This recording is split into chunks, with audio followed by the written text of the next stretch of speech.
Assalamualaikum warahmatullahi wabarakatuh. Bismillahirrahmanirrahim. Alhamdulillahirabbil alamin. Wassalatu wassalamu ala asyrafil anbiya'i wal mursalin. Sayyidina wa habibina wa qurrati a'yunina Muhammadin sallallahu alaihi wasallam wa ala alihi wa sahbihi ajma'in. Qala rabbi shrah li sadri wa yassir li amri wahlul 'uqdatam min lisani yafqahu qawli. Rabbana la ilma lana illa ma 'allamtana innaka antal hakim. Para jemaah, para hadirin jamaah salat subuh rahimakumullah yang saya hormati, mudah-mudahan kita di pagi ini diberi hati yang ceria oleh Allah Subhanahu wa taala di dalam iman dan ridha kepada Allah Subhanahu wa taala. Para jemaah sekalian rahimakumullah, alhamdulillah kita saat ini memasuki bulan Rajab. Salah satu bulan yang dimuliakan oleh Allah Subhanahu wa taala. Walillahi 12 syahran fi kitabillah. Ada 12 bulan dalam satu tahun, minha arba'atul hurum. Dari satu tahun itu ada 12 bulan, minha arba'atul hurum. Dari 12 itu ada 4 bulan yang dimuliakan oleh Allah. Ada 4 bulan yang dimuliakan oleh Allah. Dan satu ini menyendiri, yaitu bulan Rajab. Yang 3 berurutan, yaitu bulan Dzulqa'dah, bulan Dzulhijjah, bulan Muharram.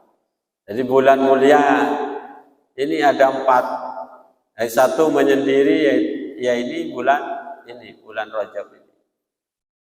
Yang 3 berurutan, bulan Dzulqa'dah, Dzulhijjah, dan Muharram. Nah, Dzulqa'dah ini kalau katanya orang Madura itu bulan Tekepe yang mereka. Bulan Tekepe ini termasuk bulan yang dimuliakan oleh Allah. Tapi bagi orang Madura bulan yang menakutkan. Karena orang Madura itu biasanya takut untuk berbuat apa gitu, bangun rumah, pernikahan itu tidak ada. Dihindari untuk bulan Tekepe ini. Bulan Dzulqa'dah ini dihindari oleh orang Madura. Ya mungkin dari dukun adalah bagian ini kan bola. Lakal dukun ini kan alarang bulan Tekepe. Karena Jepun diapit oleh 2 hari raya. Padahal ini bulan mulia ini. Bulan yang dimuliakan oleh Allah. Bulan yang dimuliakan oleh Allah ini sepatutnya diisi dengan sesuatu yang juga dimuliakan oleh Allah. Jadi hal-hal yang baik.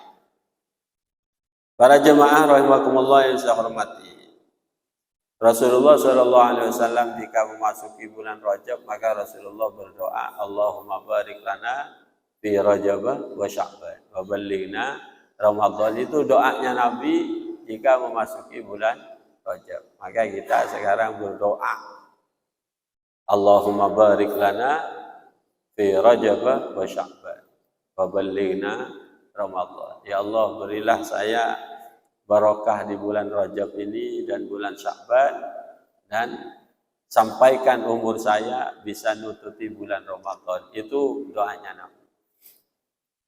Juga Nabi bersabda, Rajab syahrullah. Bulan Rajab ini adalah bulannya Allah. Wa Sya'ban syahri katanya. Kalau bulan Sya'ban ini bulanku. Wa Ramadan syahrul ummati. Mudah-mudahan kita semua nanti bisa nututi bulan Ramadan, karena ini bulan yang ditunggu-tunggu oleh umatku katanya Nabi. Bulan yang umat Muhammad mendapatkan keistimewaan di bulan Ramadan. Para jemaah rahimakumullah yang saya hormati, ya, saya akan membacakan materi sedikit saja materinya, yaitu materi kitab Hikam. Mudah-mudahan kita bisa bisa sesuai dengan apa yang ada dalam isinya hikam. Paling tidak ya bisa muhibbin lah, mencintai isinya. Jangan sampai tidak percaya. Jangan sampai tidak percaya, tetapi paling tidak itu walaupun kita tidak bisa seperti itu, bagaimana sekiranya kita mencintai ilmu yang ada dalam kitab hikam.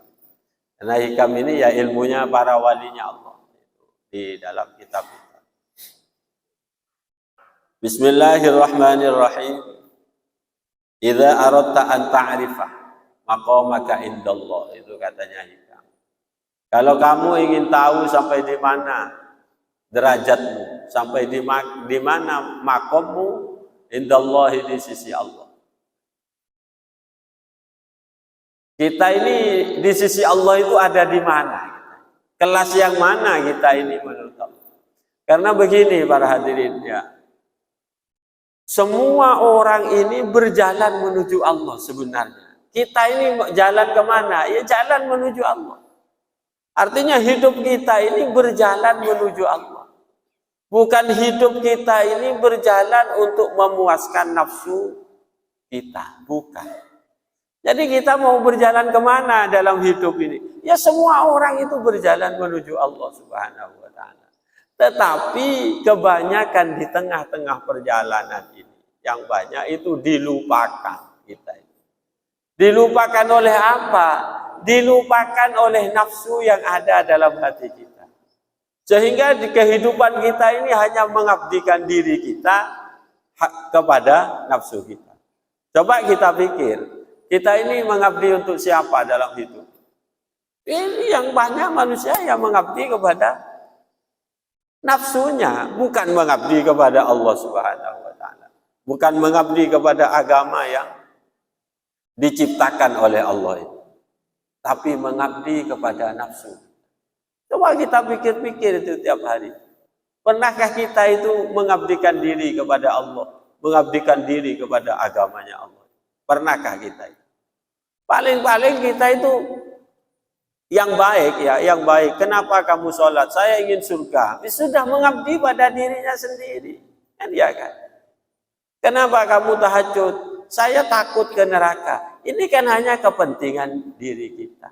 Tidak ada kepentingannya Allah Subhanahu wa ta'ala sama sekali, itu tidak ada. Tidak ada kepentingan agama ini, tidak ada. Kenapa kamu berbuat baik? Ya karena ingin surga. Kenapa kamu berbuat baik? Karena saya takut masuk neraka. Tapi ini masih mendingan. Kenapa kamu tahajud? Ya karena saya ingin kaya. Lah ini loh yang lebih parah lagi, kalau sudah kebaikan kamu harus kamu bayar dengan dunia ini. Nah ini yang paling jatuh sebenarnya. Kita tahajud, khatam Quran, terus amalan ini, amalan itu kita kerjakan hanya untuk kekayaan kita. Setelah kita kaya, kemudian kita berkata, alhamdulillah berkat baca ini saya bisa kaya ini. Alhamdulillah saya berkat tahajud saya bisa kaya. Hal yang seperti ini supaya diturunkan. Ya, diturunkan voltasenya dari hati kita. Jadi ibadahnya ya wis hanya karena Allah Subhanahu wa ta'ala. Kembali kepada inna salati wa nusuki wa mahyaya wa mamati lillahi rabbil alamin. Mengabdikan diri kita itu kepada Allah. Artinya yaitu itu belajar ya. Belajar. Kalau kita mau naik langsung seperti itu mungkin bukan kelasnya kita. Mungkin di antara hadirin ada yang sekelas itu ya. Silahkan itu terus ditingkatkan, dinaikkan. Jadi bagaimana pengabdian diri kita ini bukan untuk nafsu kita, bukan untuk kepentingan pribadi, tetapi bagaimana kita mengabdi kepada Allah ini sebagai bentuk syukur kita kepada Allah Subhanahu wa ta'ala. Kenapa kamu sholat? Ya karena saya berterima kasih kepada Allah. Kenapa terima kasih kepada Allah? Karena saya diberi iman oleh Allah. Saya diberi hidup oleh Allah. Saya diberi sehat oleh Allah. Saya diberi kesempatan untuk melihat kekuasaan Allah. Maka saya bersyukur kepada Allah. Kamu tidak takut neraka? Neraka tidak saya pikirkan. Lah, ini kalau kelasnya orang yang sudah di atas. Saya tidak pernah berpikir saya ada di surga, ada di neraka. Tak pernah saya pikir. Ma gharraka bi rabbikal karim alladzi khalaqaka fasawwaka fa'adal. Apa yang telah memperdayakan engkau wahai manusia sehingga engkau lupa kepada Tuhan. Tuhan alladzi khalaqaka yang menciptakan kamu. Fi ayyi syai'in apa fi ayyi suratin sya'a rakab. Bahwa Allah ini membentuk kita ya sesuai dengan kehendaknya Allah. Model ganteng, model coba, model tangki, model panda itu ya sya'a. Fi ayyi suratin sya'a rakab. Allah itu membentuk kita. Kita semua syukurin ini. Sehingga kalau kita mau menyukurin ini, maka kita benar-benar mencintai Allah Subhanahu wa Ta'ala. Jangan sampai cinta kepada Allah ini terhalang karena nafsu kita. Karena kita tidak puas dengan nafsu. Di sini dikatakan, ya, dikatakan, idza aradta an ta'rifa maqamaka indallah. Kalau kamu ingin tahu makommu di sisi Allah Subhanahu wa Ta'ala, di mana kelasmu menurut Allah itu?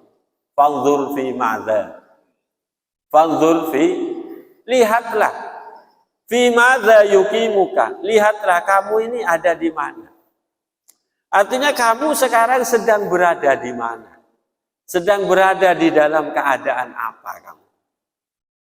Lihatlah dirimu. Kalau kamu berada dalam kebaikan, maka berarti Allah dekat dengan kita. Kita ini kok baik. Secara zahir kita baik, secara batin kita baik. Itu berarti engkau sedang dekat dengan Allah. Jadi tinggal kalau ingin tahu ya tinggal lihat dirimu. Salatmu lancar apa tidak? Ya. Ibadahmu lancar apa tidak? Kalau iya berarti kamu sedang dekat dengan Allah. Lah ini fanzur fi madza yuqimuka itu. Di mana kita itu berada. Nah, kita ini sudah kadung rusak ya. Pikiran dan akal kita ini sudah kadung rusak. Rusaknya itu bagaimana? Semuanya harus serba enak. Menurut kita kan begitu kan. Harus ya keinginan kita terpenuhi. Doa kita terkabulkan. Apa yang menjadi cita-cita kita itu. Cita-cita semuanya, cita-citanya tidak ada yang berhubungan dengan agama. Tidak ada yang berhubungan dengan Allah. Jadi ia ke sana.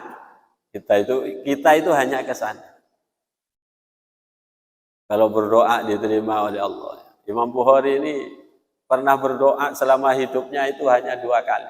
Berdoa ini selama hidup hanya 2 kali kepada Allah. Kenapa sampean ia tidak pernah berdoa setelah sholat wis? Kewiritan ya tangi. Tak tahu mana tua. Katanya Imam Bukhari, karena saya takut dengan doa ini. Takut ngatur Allah. Takut ngatur Allah katanya. Kalau Allah maunya ke saya begini, ya sudah saya tidak akan pernah minta. Dan itu yang dikehendaki oleh Allah. Dan di situ mungkin ridhonya Allah Subhanahu. Tapi kira-kira daerah mun kita ada pak kekelas. Mun tak ada pak kekelas jadi jangan kita itu meniru. Jadi begini katanya Allah Subhanahu wa Ta'ala itu di dalam Al-Quran. Afama wa'adnahu wa'dan hasanan fahuwa laqi. Ini nanti kembalinya kepada di mana, di posisi apa kita itu berada. Maka di situ kita dekat, tahu dekat dan tidaknya kita kepada Allah. Begini katanya Al-Quran tadi yang saya sebutkan itu. Afama wa'adnahu wa'dan hasanan fahuwa laqihi kama matta'nahu mata'an hayatid. Ini katanya Allah. Afama wa'adnahu, apakah orang yang aku janjikan untuk orang itu wa'dan hasanan, sebuah janji yang baik. Sebuah janji yang baik aku janjikan kepada seorang itu. Fahuwa laqihi, dan orang itu pasti akan mendapatkan janjiku itu. Apa? Surga. Allah menjanjikan sebuah surga kepada siapa? Alladzina amanu wa amilus sholihat. Kepada orang yang beriman dan beramal saleh. Allah ini menjanjikan surga kepada dia. Kama matta'nahu mata'al hayatid dunya. Apakah sama orang yang aku janjikan surga dengan orang matta'nahu mata'al hayatid dunya yang kehidupannya aku beri dia dengan gelimangan harta dunia. Aku beri dia kekuasaan, aku beri dia itu kekayaan. Apakah sama dengan seseorang yang aku janjikan surga dan seseorang yang aku beri dia itu keindahan-keindahan dunia? Apakah sama orang itu tadi dengan orang ini? Matta'nahu mata'al hayatid dunya tsumma huwa yaumal qiyamati minal muhdharin. Nanti di hari kiamat aku minta dia pertanggungjawabannya dengan nikmat-nikmat yang aku berikan. Minal muhdharin, dan aku hadirkan, aku masukkan dia itu ke dalam api neraka. Jadi caranya kita yang membayangkan. Kita mungkin ketemu dengan teman kita yang jadi DPR, teman kita jadi bupati, teman kita yang jadi apapun. Sementara kita tidak pernah jadi apa-apa. Kita tidak pernah jadi apa-apa ya. Ngakan we kayak jeng aja kan. Misalnya, teman saya ini bisa jadi ini. Nah, jangan dilihat mata'nahu mata'al hayatid dunyanya, tapi bagaimana kita berperilaku. Alhamdulillah sholat saya lancar. Alhamdulillah puasa saya lancar. Alhamdulillah juga saya tidak maksiat tak pate lebu. Orang ini teman kita yang jadi bupati misalnya, jadi gubernur misalnya. Tapi ditanyakan, sholat kamu lancar apa enggak? Wah, saya sibuk terus sehingga tidak sempat sholat. Nah, ini jangan dijadikan ukuran bahwa orang ini sukses, orang ini hebat. Yang sukses justru sampean yang sukses kalau sholat sampean itu lancar. Ibadah sampean itu lancar. Nah, ini yang dikatakan afama wa'adnahu wa'dan hasanah. Jadi ukuran apa kemegahan dunia jangan diukur bahwa orang ini enak. Dienakkan oleh Allah, didekatkan oleh Allah. Justru semakin banyak, kalau semakin jauh dari Allah, hartanya semakin banyak, pangkatnya semakin tinggi, tapi semakin jauh kepada Allah, maka dia akan diberatkan oleh Allah pertanggungjawabannya. Surat melarat lagi, jadi tandi ini kan. Orang nyaman tandi kan ini. Kemudian yang tengah akhirat, oleh malaikat mau ditanya, oh saya tidak pernah punya uang malaikat. Lah ini lancar, tidak ada pertanyaan lagi.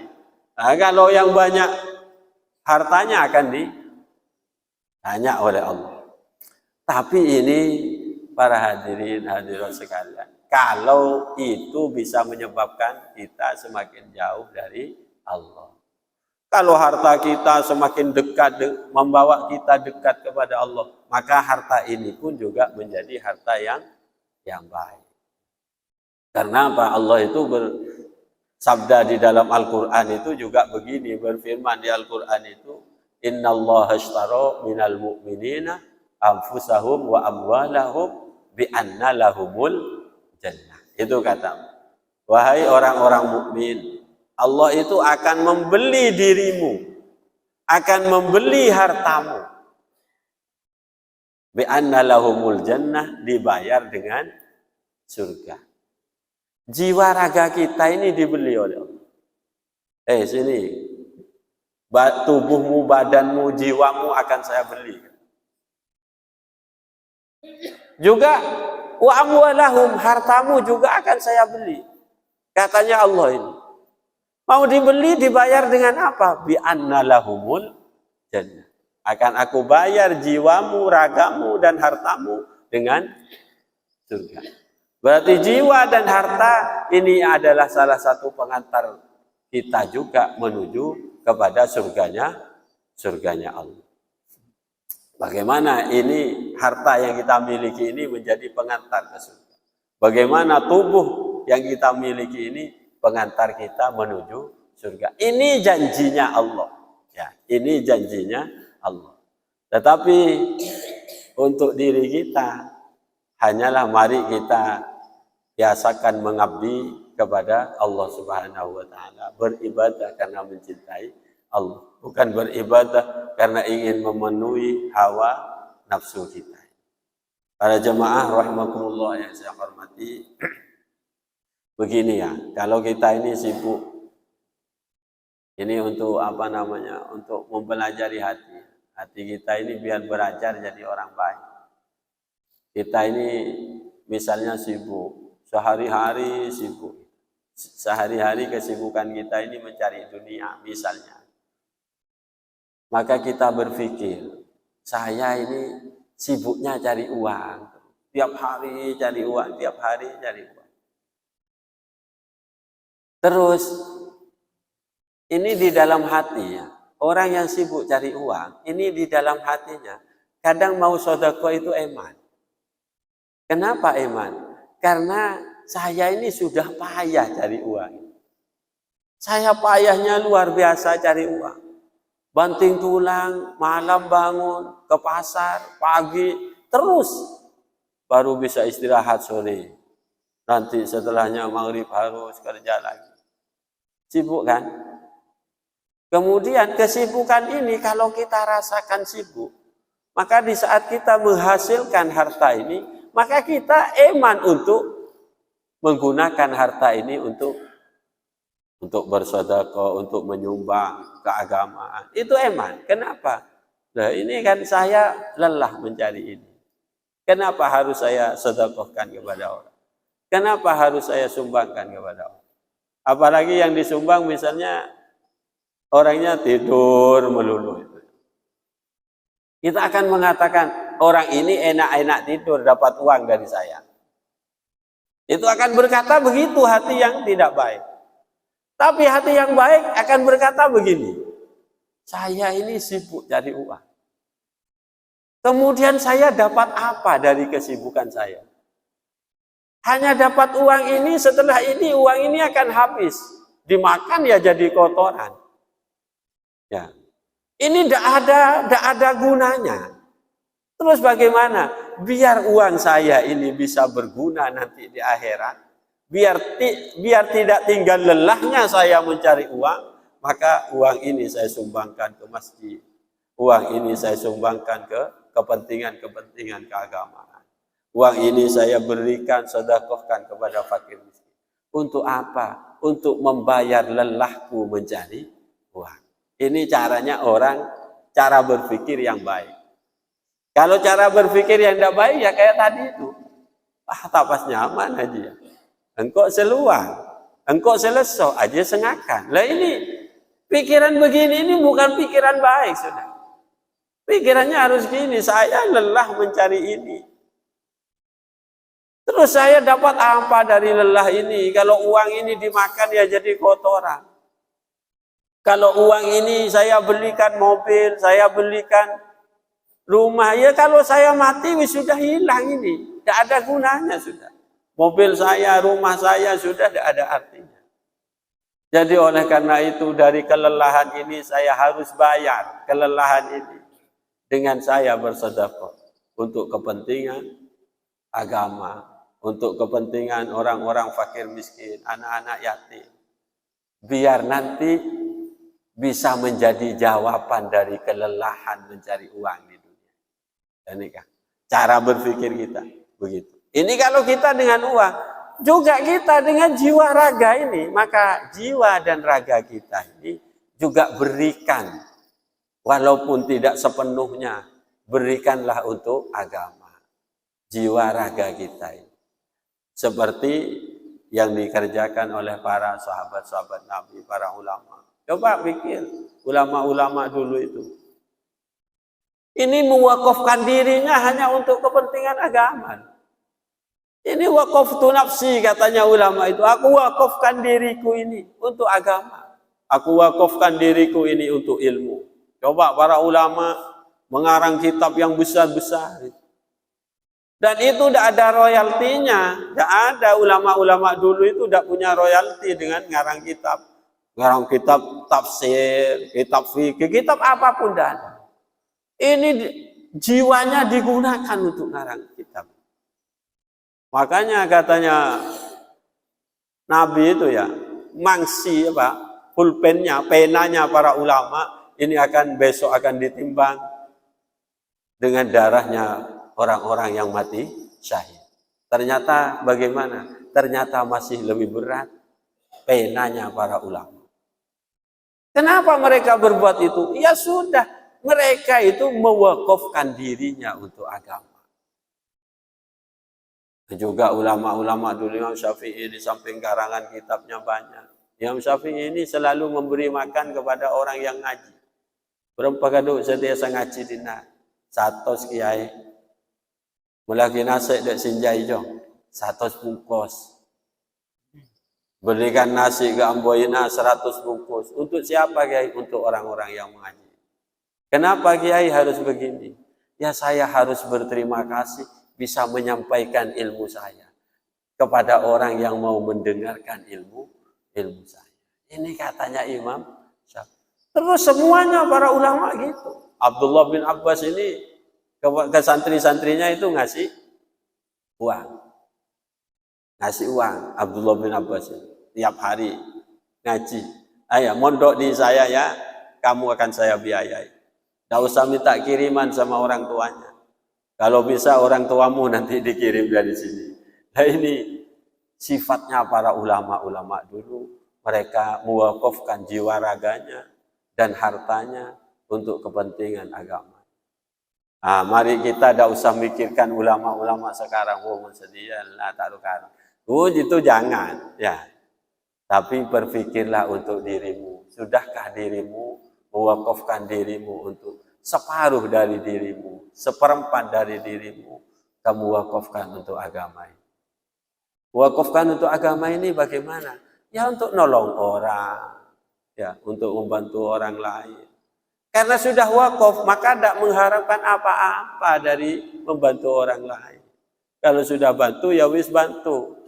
Karena ini adalah jariah saya untuk itu. Setelah itu saya tinggalkan. Orang ini mau berterima kasih atau tidak, itu sudah bukan urusan kita. Marilah para hadirin hadirat sekalian rahimakumullah yang saya hormati, membiasakan diri kita untuk berpikir baik, untuk berpikir mencintai Allah, untuk berpikir mencintai agama, untuk berbuat hanya karena Allah Subhanahu wa taala. Kemudian kebaikan ini oleh kita tutup rapat-rapat, jangan pernah membaca lagi kebaikan yang sudah diberikan. Para jemaah rahimakumullah yang saya hormati, mungkin ini yang bisa saya sampaikan di pagi ini. Mudah-mudahan kita semua selalu mendapatkan ridho dan rahmat dari Allah Subhanahu wa taala. Amin Allahumma amin. Mungkin ada pertanyaan.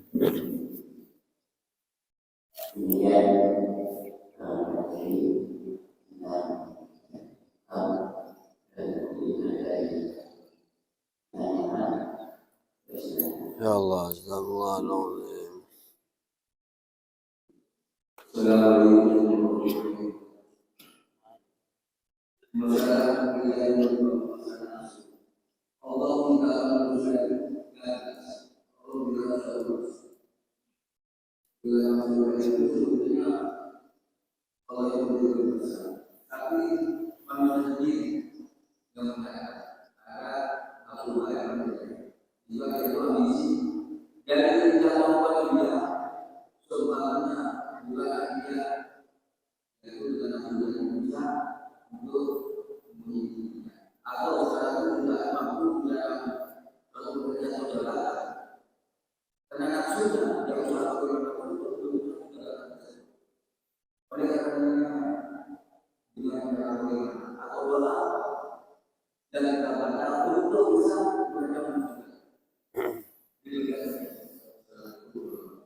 Mungkin yang lain pas tutup. Apaan sih? Terima kasih. Ini jadi sebenarnya memang penghalang kita itu yang terbesar adalah nafsu kita. Bahwa Nabi itu pernah bersabda di saat pulang dari perang Badar. Jadi Nabi itu di saat pulang dari perang Badar, sahabat-sahabat itu berkata, "Raja'na min jihadil akbar ilal jihadil asghar." Perang Badar ini adalah perang pertama dalam Islam. Dan perang Badar ini perang penentuan. Kalau Islam ini kalah, habis Islam. Habis, akan dihabisi oleh Abu Jahal dan kawan-kawannya. Tapi kalau Islam menang, maka Islam akan bertahan ila yaumil qiyamah. Itu katanya Nabi begitu. Nabi itu di saat perang Badar itu yang berdoa kepada Allah, "Ya Allah, kalau kita ini kalah, lam tu'bad abadan. Maka engkau tidak akan pernah ada yang menyembahmu setelah ini," katanya Nabi itu. Kalau perang ini kalah. Kenapa? Karena akan dibunuh semuanya oleh orang kafir, orang Islam. Jadi, dan pasukan Islam ini gini, pasukan Islam di saat perang Badar ini pasukan yang paling lemah. Orang Islam paling lemah keadaannya. Tiap 30 orang dari pasukan Islam ini yang pegang senjata hanya satu. Jadi telopolo neka pedangnya situ. Tiap 30 orang pedang satu, orangnya 300. Coba orang Islam bawa pedang berapa? Ini untuk perang melawan orang kafir dengan senjata yang lengkap. Tiap 30 orang satu pedang. Jadi lagi gantian kadu. Gantian lah. Leburu lagi kok lontar lagi kan kok pedang. Ya begitu. Orang Islam saat itu sampai mengatakan ini bukan perang. Terus apa? Setornya apa? Gitu. Ngatarakinya ber ya kadu. Karena Rasulullah itu diminta oleh sahabat. Gimana kalau perang ini ditunda, Nabi? Kita tidak punya persiapan apa-apa. Karena memang tidak ada persiapan perang itu waktu itu. Jadi perang ini diperintah oleh Allah ya waktu itu. Ya, ceritanya panjang. Kenapa kok begini? Itu ceritanya panjang. Artinya perang ini mendadak. Orang Islam tanpa punya persiapan apa-apa. Jadi 30 orang satu pedang. Orang Islam ini menang di situ perang. Menang. Dengan susah payah orang Islam bisa menang. Kemudian orang-orang berkata, "Raja'na min jihadil akbar ilal jihadil asghar." Kita pulang dari perang besar menuju perang-perang yang kecil setelah itu. Kayak wis kene lah. Mun setiare menang berarti wis hebat kita itu. Kita sudah pulang dari perang besar membawa kemenangan. Setelah ini raja'na ilal jihadil asghar, kita akan pulang menuju perang-perang yang kecil setelah ini. Artinya orang Islam sudah menganggap amun dia menang kemudian dia remeh gitu. Kecil semua. Tapi Rasulullah berkata, raja'na min jihadil asghar ilal jihadil akbar. Tidak, justru kita pulang dari perang kecil menuju perang besar. Apa perang besar? Wa ma jihadul akbar ya Rasulullah. Apa perang besar itu? Jihadun nafsi, memerangi nafsu kita, katanya. Nah, ini jadi nafsu ini memang penghalang utama kita untuk sampainya diri kita kepada Allah. Jadi sangat berat. Oleh karena berat ya, karena berat itu di Quran juga dikatakan apa? Alladzina jahadu fina. Terus namanya jahadu fina ini berjuang untuk diri sendiri. Wajahidu fi sabilillah bi amwalikum wa anfusikum. Memang hati yang paling berat itu. Oleh karenanya di dalam nafsu ini ulama banyak membagikan, ada nafsu apa? Nafsul ammarah. Ada nafsul lawamah. Nah, nanti ada nafsu mutmainnah. Dan seterusnya. Yang berat dihilangkan itu ya nafsu ammarah dan nafsu lawamah. Nafsu ammarah ini memang diajak sholat itu tidak mau sama sekali, itu nafsu ammarah. Maunya maksiat. maunya maksiat. Ini nafsu amar. Nafsu lawamah ini sudah mulai agak sadar tapi tahu tuh wajib bojang sopu kan tuh. Tapi kecik sengkan ya gitu. Setelah ketinggalan subuhnya dia menangis. Ya Allah, Pak Bilang kok di saat obat yang minta dikemari. Ini namanya nafsu lawam. Nanti nafsu mutmainnah itu sudah mencapai kepada tenang. Di saat dia sholat, waktunya sholat berangkat, waktunya sholat dengan hati yang tenang. Dan ini sudah baik orang. Orang ini sudah mulai masuk ke kelas itu. Terus bagaimana ya cara yang utama itu yang memerangi nafsu. Nafsumu itu apa? Nafsu itu tujuan nomen-noman misalnya. Ya kamu harus perangi nafsu ini. Dengan cara apa? Ganti melek, sprint, ganti apa? Itu ya dengan caramu. Cara bagaimanapun. Yang penting kita harus menghilangkan, memerangi nafsu-nafsu itu dengan sekuat tenaga kita. Kemudian senjatanya, ya juga disebut dalam Al-Quran, ala bidzikrillahi tatmainnul qulub. Maka dengan berzikir, hati kita akan menjadi hati yang mutmainnah. Dengan banyak berzikir kepada Allah. Apa zikir kepada Allah itu? Zikir jangan hanya diartikan kalau kita Allah, la ilaha illallah, bukan hanya itu. Tetapi zikir kepada Allah adalah bisa melalui tafakkur kita. Artinya kita bertafakkur tentang kekuasaan Allah. Bisa bertafakkur kita tentang dosa-dosa kita yang sudah berlalu. Itu juga salah satu zikir. Kita sholat, yaitu zikir kepada Allah. Kita membaca Al-Quran, itu zikir kepada Allah. Apapun dari macam-macam zikir yang paling kamu sukai, ya itulah kamu kerjakan. Itu untuk melawan nafsu kita. Biasanya orang itu, saya ini tenang kalau sholat tahajud, ya sholat tahajud. Saya ini tenang kalau baca sholawat, ya sudah baca sholawat. Saya ini tenang kalau baca la ilaha illallah, ya sudah baca itu. Saya tenang kalau tafakkur kepada Allah, ya itu. Itu tergantung dari masing-masing jiwa.